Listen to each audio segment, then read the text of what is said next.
أحمد الله الذي ونصلي ونسلم على رسوله الكريم ما بعد أعوذ بالله من الشيطان الرجيم بسم الله الرحمن الرحيم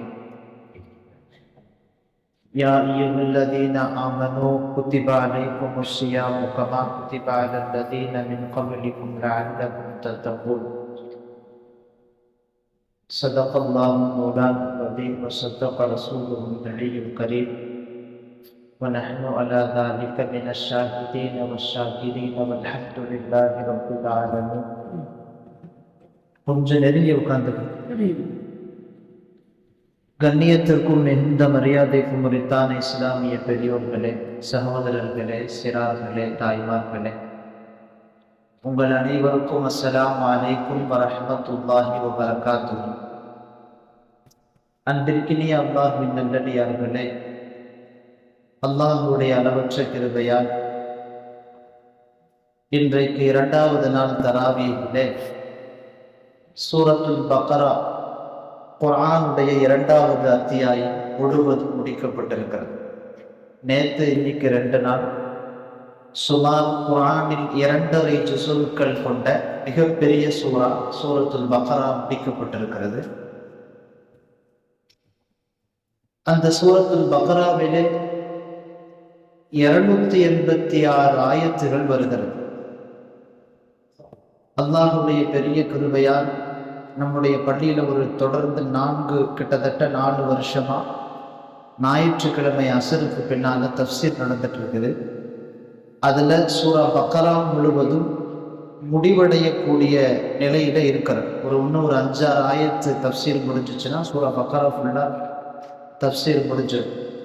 அந்த அடிப்படையில் நம்முடைய இதே பள்ளியில சூரத்துல் பக்ராவினுடைய அந்த 286 ஆயத்துகளும் தஃப்சீர் செய்யப்பட்டிருக்கிற நிலையில் மிகப்பெரிய நீளமான சூறா, நிறைய செய்திகளை அல்லாஹ் சொல்லுகிறான். ஆதம் அலைஹிஸ்ஸலாமுடைய வரலாறு, சுலைமான் அலைஹிஸ்ஸலாம், இப்ராஹிம் அலைஹிஸ்ஸலாம், மூசா அலைஹிஸ்ஸலாம், ஈசா அலைஹிஸ்ஸலாம் போன்ற நிறைய நபிமார்களுடைய வரலாற்று குறிப்புகள் சொல்லப்பட்டிருக்கிறது. நிறைய சட்டங்களையும் அல்லாஹ் சொல்றான். இபாதத்து ரீதியாகவும் முஆமலாத் முஆஷராத் என்று சொல்லப்படுகிற வாழ்வியல் வணிகவியல் நிறைய சட்டங்கள் சொல்லப்பட்டிருக்கு. ஒதுவுடைய சட்டம், தொழுகையுடைய சட்டம், தயம்மமுடைய சட்டம், நிக்காஹ்வினுடைய தலாக்குடைய சட்டங்கள். அந்த சூறாவினுடைய கடைசி பக்கங்களிலே பொருளியல் சம்பந்தமாக ஜகாத்து கொடுக்கிறது, சம்பாதிக்கிற விஷயம், கடனுடைய விஷயங்கள், அதிலே வட்டியினுடைய செய்திகள், இதெல்லாம் நிறைய அல்லாஹ் பேசுறான். பல்வேறு சட்டங்களுக்கு மத்தியிலே ஒரு ஆயத்து நோன்பினுடைய சட்டங்களும் இந்த ஆயத்திலே சொல்லப்பட்டிருக்கிறது. நோன்பு கடமையாக்கப்பட்ட செய்தியை அல்லாஹ் ஜல்ல ஷானுஹு தஆலா நான் ஆரம்பத்தில் ஓதின அந்த ஆயத்துல சொல்றோம். யா அய்யுஹல்லதீன ஆமனு குதிப அலைக்குமுஸ் ஸியாமு கமா குதிப அலல்லதீன மின் கப்லிக்கும் லஅல்லக்கும் தத்தகூன். ஈமான் கொண்ட விசுவாசிகளே, இதற்கு முன்னால் இருந்த உங்களுக்கு முன்னால் இருந்த கூட்டத்தார்கள் மீது எப்படி நோன்பு கடமையாக்கப்பட்டதோ அதே போன்று உங்களின் மீதும் நோன்பு கடமையாக்கப்பட்டிருக்கிறது. இந்த ஆயத்துடைய தஃப்சீர்ல முஃபஸ்ஸிர்கள் நிறைய செய்திகள் பேசுகிறார்கள். முதல் செய்தி, இதற்கு முன்னால் வாழ்ந்த உம்மத்தினர்களுக்கும் நோன்பு கடமையாக்கப்பட்டிருந்தது. ஆனால் நாம இப்ப வைக்கிற மாதிரி இந்த நோன்பு இந்த முறையில இருந்துச்சா அப்படின்னு சொன்னா இல்லை. அந்த உம்மத்திற்கு என்று ஒரு முறை இருந்தது. சஹருடைய நேரத்தில் உணவு சாப்பிட வேண்டும் என்று அவர்களுக்கு அவசியம் இல்லை. இஃப்தாருடைய நேரத்தில் நோன்பு துறக்கணும் அப்படிங்கிறது இல்லை. அவர்களுக்கு என்று ஒரு முறை இருந்தது. அந்த முறையில நோன்பு வச்சாங்க. ஹஜ்ரத் நூஹ் அலைஹிஸ்ஸலாம் அவங்களுக்கு தான் முதல்ல ஷரியத்து கொடுக்கப்பட்டுச்சு. அந்த நபியில இருந்து துவங்கி ஈசா அலைஹிஸ்ஸலாம் வரை எல்லா நபிமார்களும் ஒவ்வொரு மாசமும் 13, 14, 15 தஃப்சீர்கள் எழுதுறாங்க. இந்த செய்தி 3 நாட்கள் நோன்பு வைப்பார்கள். அதுதான் ரசூலுல்லாஹ் இந்த உம்மத்துக்கு சுன்னத்து என்கிற அடிப்படையில் அந்த நோன்பை வைக்க சொல்லி தர்றாங்க.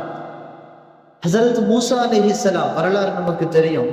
தூர் சீனா மலையில அல்லாஹ்வோட பேசுறதுக்கு போகும்போது 40 நோன்புகளை வைத்துவிட்டு வர வேண்டும் என்று அல்லாஹ் அவர்களுக்கு கட்டளையிட்டார்.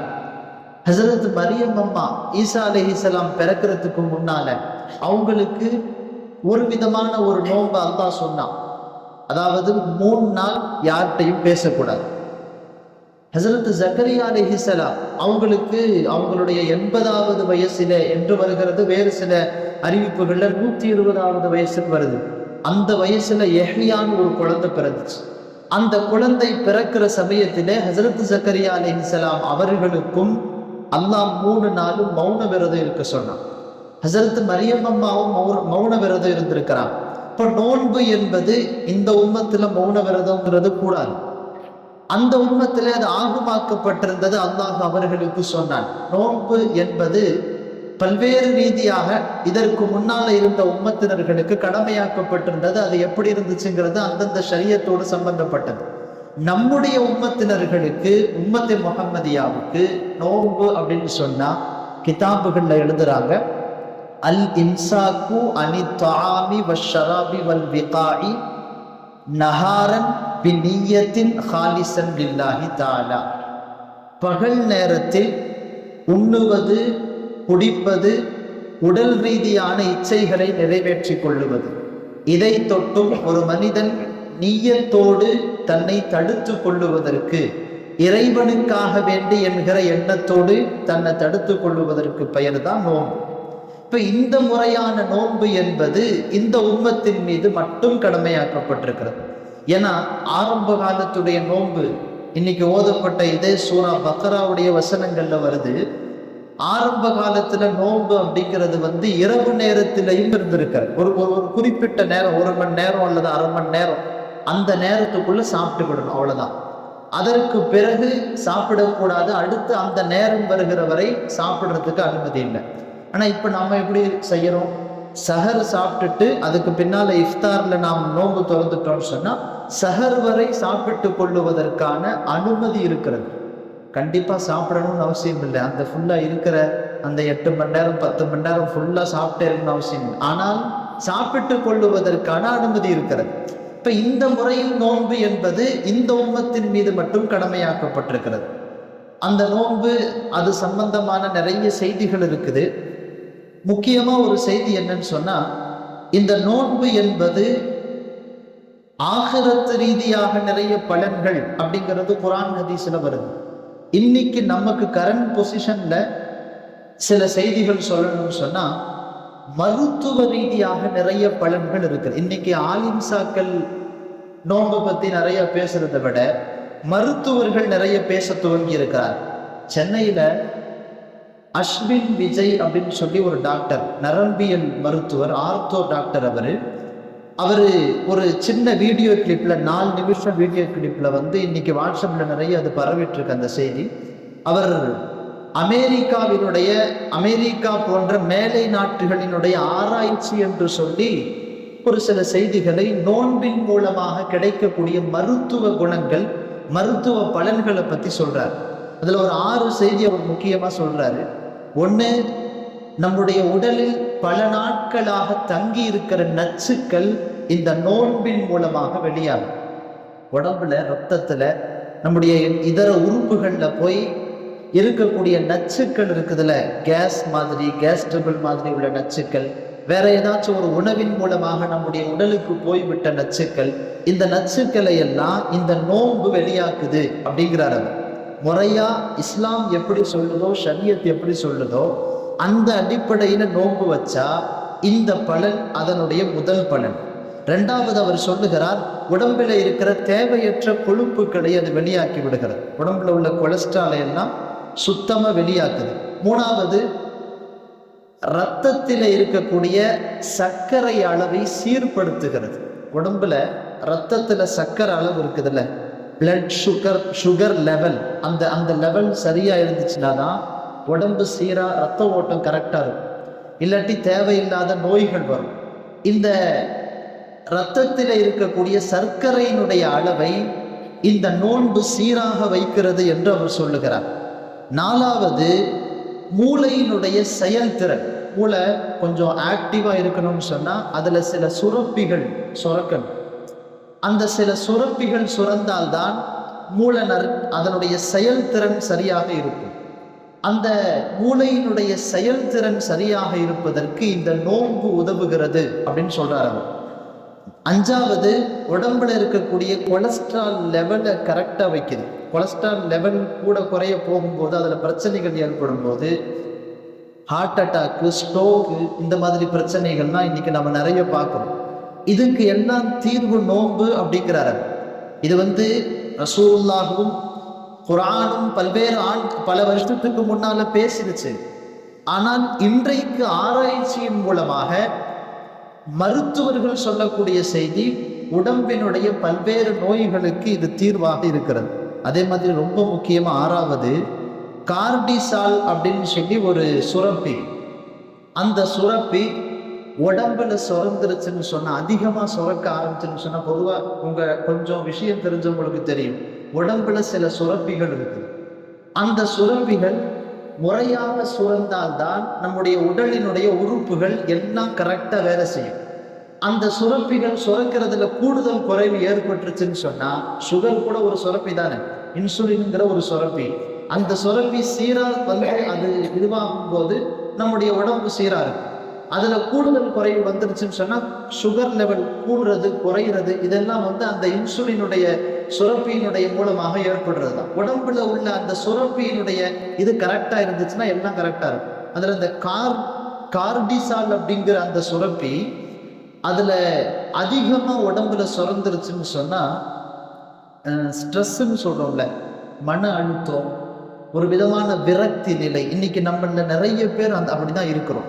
தூங்குனா தூக்கம் வர மாட்டேங்குது, யாரிடத்திலும் சகஜியமாக பேச முடியவில்லை, ஏதோ ஒன்றை பற்றி உழப்பிக்கொண்டே இருக்கிறோம். இந்த கார்டிசால் அப்படிங்கிற அந்த சுரப்பி உடம்புல அதிகமா சுரந்துருச்சுன்னு சொன்னா நம்முடைய ஸ்ட்ரெஸ்ஸுடைய பிரச்சனைகள் எல்லாம் வந்துடும். அந்த ஸ்ட்ரெஸ் பிரச்சனைனால என்ன வரும்னா, இன்னைக்கு பொதுவாக நம்ம எல்லாத்துக்கும் தலைவலி அதிகமாக வரும், உடம்பு வலி, உடம்புல எங்கேயாவது அங்கங்கே தண்ணி நிற்கிற மாதிரி, கேஸ் இருக்கிற மாதிரி, ஒரு வீக்கம், திடீரென்று எங்காவது ஒரு இடத்துல வலி, இது எல்லாம் நீங்கள் இந்த சுரப்பி சரியாக சுரக்கலைன்னு சொன்னால் ஏற்படுற பிரச்சனை. பொதுவாக ஸ்ட்ரெஸ்ஸில் இருக்கிற எல்லாத்துக்கும் நீங்கள் பார்த்தீங்கன்னு சொன்னால் தலைவலி, வயிற்று வலி, அங்கங்கே உடம்புடைய வலி, இதெல்லாம் இருக்கும். அவர் சொல்றாரு, இந்த சுரப்பியை சீராக்கக்கூடிய வேலையை நோன்பு செய்கிறது. இப்போ நான் சொல்றது செய்தி என்னன்னா, நோன்பு என்பது நமக்கு ஆகிரத்து ரீதியாக, மறுமை ரீதியாக இருக்கக்கூடிய பலன்கள் என்பது வேறு. மருத்துவ ரீதியாக இந்த உலகத்தில் நிறைய பலன்களை தருகிறது. ஆகிரத்து ரீதியாக நிறைய பலன் இருக்கு. அதுல ஒரு பலன் என்னன்னு சொன்னா, இந்த நோன்பை பத்தி ரசூலுல்லாஹ் சொல்றாங்க, நமக்கு நாளை மறுமையில் இந்த நோன்பு சிபாரிசு செய்யும். ரெண்டு விஷயம் நாளை மறுமையில சிபாரிசு செய்யணும், ஹதீஸ்ல வருது. அதுல ஒண்ணு குர்ஆன், இன்னொன்று இந்த நோன்பு. குர்ஆனும் நோன்பும் நமக்காக அல்லாஹ்விடத்திலே சிபாரிசு செய்யும். அஸ்ஸியாமு வல் குர்ஆனு யஷ்ஃபஆனி லில் அப்தி. அல்லாஹ்விடத்திலே சிபாரிசு. யகூலு ஸியாமு ஐ ரப்பி மனஅத்துஹு அத்ஆம வஷ்ஷஹவாத பின்னஹார். நோன்பு அல்லாஹ்ட்ட சொல்லுமா, பகல் நேரத்தில் இவனுடைய இச்சைகளை அடக்கி உணவுகளிலே இருந்து இவனை தடுக்கிற வேலையை நான் செய்தேன். எனவே என்னுடைய ஷஃபாஅத்தை இவன் விஷயத்தில் நீ ஏற்றுக்கொள் அப்படின்னு நோன்பு சொல்லுவான். குர்ஆன் சொல்லும், யா அல்லாஹ் மனஅத்துஹு பில் லைலி, இரவு நேரத்தில் இவன் இபாதத்து செய்வதை விட்டும், இவன் இபாதத்து செய்வதற்காக நான் இவனை தூண்டி இவனுடைய தூக்கத்தை விட்டும் நான் இவனை தடுத்து வைத்திருந்தேன். எனவே இவனுக்காக வேண்டி நான் சிபாரிசு செய்கிறேன். என்னுடைய ஷஃபாஅத்தை இவன் விஷயத்துல ஏத்துக்கோன்னு சொல்லுவான். இந்த ரெண்டும் ரமலானுடைய மாசத்துல நமக்கு நசீபாகும். இரவு நேரத்துல தராவீஹில் நின்று தொழுகிறோம் இல்ல, தூக்கத்தை விட்டுட்டு இந்த குர்ஆனுடைய கேட்பதன் மூலமாக நாம தஹஜ்ஜுடைய நேரங்கள்ல ஃபஜருக்கு பிறகு நேரம் கிடைக்கிற போதெல்லாம் குர்ஆனை ஓதுகிற போது மறுமையில குர்ஆன் நமக்கு சிபாரிசு செய்யும், நோன்பு நமக்கு சிபாரிசு செய்யும். இந்த ரெண்டும் நமக்கு லக்கியா இந்த மாசத்துல கிடைக்கிறது அப்படிங்கிறது நமக்கு பெரிய பாக்கியம். அதனால அது விஷயத்துல கவனம் செலுத்தணும். நோன்பு அப்படின்னு வரும்போது நிறைய சட்டங்களும் சொல்லணும். நோன்பு என்பது பாலிகான பருவமடைந்த ஆண் பெண் இரு பாலாரின் மீதும் கட்டாய கடமை, கண்டிப்பா வச்சாகும். ஒரு பையனுக்கு 14-15 வயசு ஆயிடுச்சு, ஒரு பிள்ளைக்கு 14-15 வயசு ஆயிடுச்சுன்னா கண்டிப்பா 30 நோன்பு வைக்கணும். அது ஸ்கூலுன்னு நீங்க காரணம் சொல்லுங்க, எக்ஸாம் காரணம் சொல்லுங்க, என்னவாச்சும் காரணம் சொல்லுங்க, அந்த காரணம்லாம் அல்லாஹ்விட்ட ஏற்றுக்கொள்ளப்படாது. நோன்பு வைக்கணும். அவர்களுக்கு அதற்கான ஆர்வங்களை மூட்ட வேண்டும். இவன் நார்மலா ஸ்கூலுக்கு போகும்போது காலையில நாஷ்டா பண்ணாம ஓடுவான். நார்மல் டைம்ல நான் சொல்றேன், நாஷ்டா பண்ணாம ஓடுவான். ஒரு கிளாஸ் பால் குடிச்சிட்டு போனா அதே பெரிய விஷயம். அங்க போய் ஸ்கூல்ல இவனுக்கு இவங்க அம்மா கொடுத்து அனுப்புறத 2 இட்லி அல்லது கொஞ்சோன்னு எலுமிச்சை சோறு தான் கொடுத்து அனுப்புவாங்க. அதையும் அப்படியே நான் சாயங்காலம் வரும்போது ரிட்டர்ன் கொண்டு வருவான். கொண்டு போற ஒரு பாட்டில் தண்ணியும் குடிக்காம தான் கொண்டு வருவான். இப்போ அந்த நேரங்கள்ல முறையா சாப்பிடு அப்படின்னு அவனுக்கு பழக்கி கொடுத்துட்டு, நோன்பு நேரங்களில் அவன் நோன்பு வைப்பதற்கான பழக்கங்களையும் நம்முடைய பிள்ளைகளுக்கு கொண்டு வர வேண்டும். அது பெற்றோர்கள் அது விஷயத்துல கொஞ்சம் கவனம் செலுத்தணும். அதுலயும் நோன்பு காலத்துல ஒரு விஷயத்துல ரொம்ப கவனமா இருக்கணும். நம்ம முஸ்லிம் சமூகத்திடத்துல பரவலாக அந்த தவறு இருக்கிறது.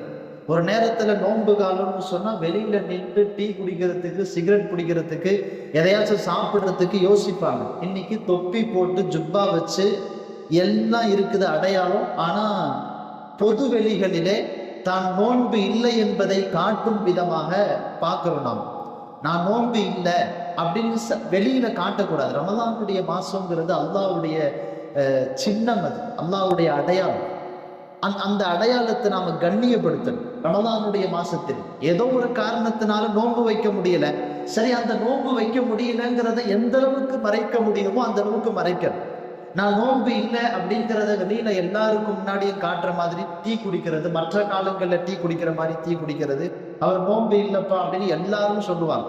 அந்த மாதிரி ஒரு சூழல் நோன்பு வைக்காதவர்கள் எப்பவும் ஏற்படுத்தக்கூடாது. தான் ஒரு சில பேருக்கு பெருமையா, நான் 50 வயசு எனக்கு, இது வரைக்கும் நான் நோன்பே வச்சதில்லை, அந்த மாதிரியாக தான் நோன்பு வைப்பதில்லை என்பதை பெருமையாக சொல்லுகிறார் என்றால் இவர் ரமலானுடைய மாதத்தை கேவலப்படுத்துகிறார், இஸ்லாத்தை கேவலப்படுத்துகிறார்.